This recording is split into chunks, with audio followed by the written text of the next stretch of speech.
Welcome to Geetamrit. Bhagavad Gita में जीवन के मूल प्रश्नों का उत्तर मिलता है। मैं कौन हूं? आत्मा क्या है? आत्मा का स्वरूप कैसा है? गीतामृत में इन्हीं विषयों का वर्णन सरल शब्दों में। Gita is eternal science and researching Gita we get amrit. अहम ब्रह्मास्मि, मैं आत्मा हूं। पिछले सेशन में चर्चा की थी अध्याय 11 श्लोक 29, 30 एवं 31। आज की चर्चा का विषय है अध्याय 11 श्लोक 32, 33 एवं 34। अध्याय 11 विश्व रूप दर्शन योग, vision of the cosmic form. श्लोक 32।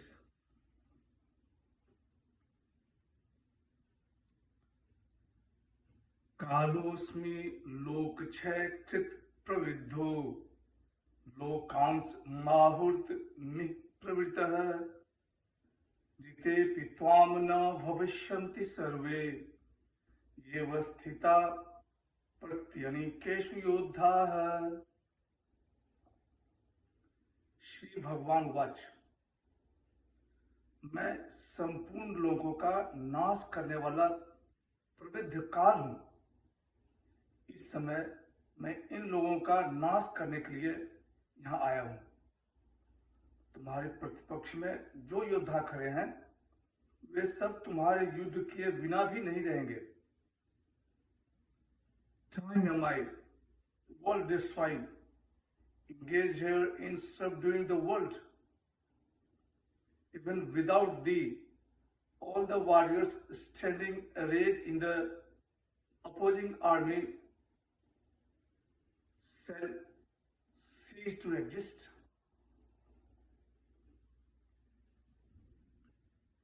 पिछले श्लोक में हमने देखा अर्जुन ने प्रार्थना किया। भगवान श्री कृष्ण कहता है कि हे देवश्रेष्ठ, उग्र रूप वाले आप कौन हैं और आपका क्या प्रयोजन है? भगवान श्री कृष्ण कहते हैं कि हे पार्थ, मैं संपूर्ण लोगों का नाश करने वाला प्रविद्ध काल हूं। इस समय मैं इन लोगों का नाश करने के लिए यहां आया हूं। तुम्हारे प्रतिपक्ष में जो योद्धा खड़े हैं वे सब तुम्हारे युद्ध किए बिना भी नहीं रहेंगे।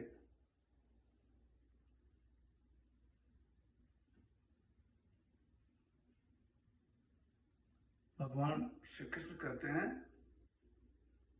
कि हे पार्थ, तुमने कहा कि तुम युद्ध नहीं करोगे, तो क्या तुम्हारे युद्ध किए बिना इनका विनाश नहीं होगा? मैं इनका काल बनकर आया हूं। इन अधर्मी का नाश निश्चित है। तुम्हारे युद्ध करने या ना करने से कोई फर्क नहीं पड़ेगा। Oppenheimer, father of atom bomb, he found solace in this verse. जब हिरोशिमा पर बम गिराया गया उसके बाद उसने इसी श्लोक का जाप किया था। श्लोक 33।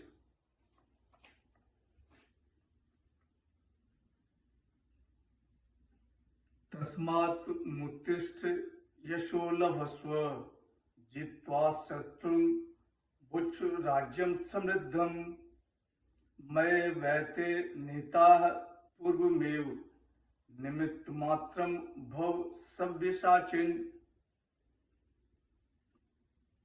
श्री भगवान वाच, इसलिए तुम युद्ध के लिए खड़े हो जाओ और यश को प्राप्त करो तथा शत्रुओं को जीतकर धन धान्य से संपन्न राज्य को भोगो। ये सभी मेरे द्वारा पहले से ही मारे जा चुके हैं। हे श्रेष्ठ धर्मधर, तुम निमित्त मात्र बन जाओ। Therefore arouse thou and gain glory, conquering thy foes, enjoy the prosperous kingdom. By me alone are these slain already. Be thou merely an instrument, O Arjun.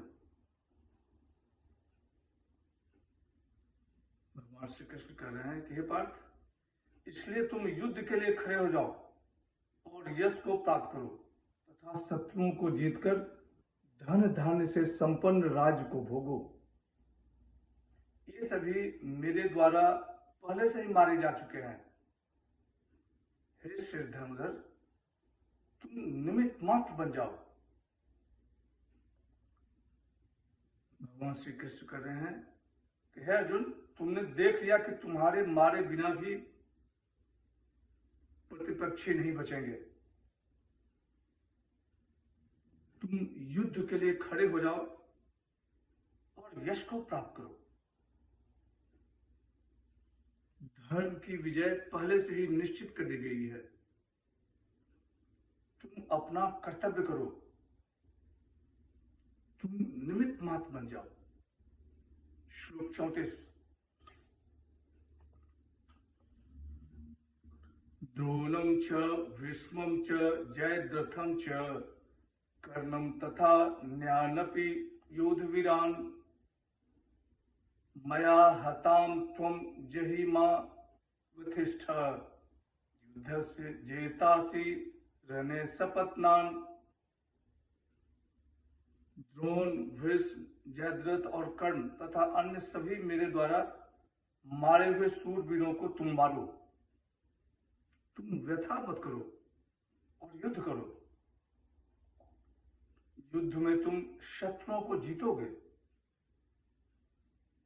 Slay Drone, Bhishma, Jayadratha, Karna and other great warriors as well were already doomed by me. Be not afraid. Fight. Thou shalt conquer the enemies in the battle. भगवान श्री कृष्ण कह रहे हैं कि हे पार्थ, द्रोण, भीष्म, जयद्रथ और कर्ण तथा अन्य सभी मेरे द्वारा मारे हुए शूर वीरों को मारो। तुम व्यथा मत करो और युद्ध करो। युद्ध में तुम शत्रुओं को जीतोगे। अर्जुन द्रोण, भीष्म को मारने में पाप समझता था। यही इसकी व्यथा थी। भगवान श्री कृष्ण कह रहे हैं कि हे पार्थ, तुम व्यथा मत करो, तुम युद्ध करो।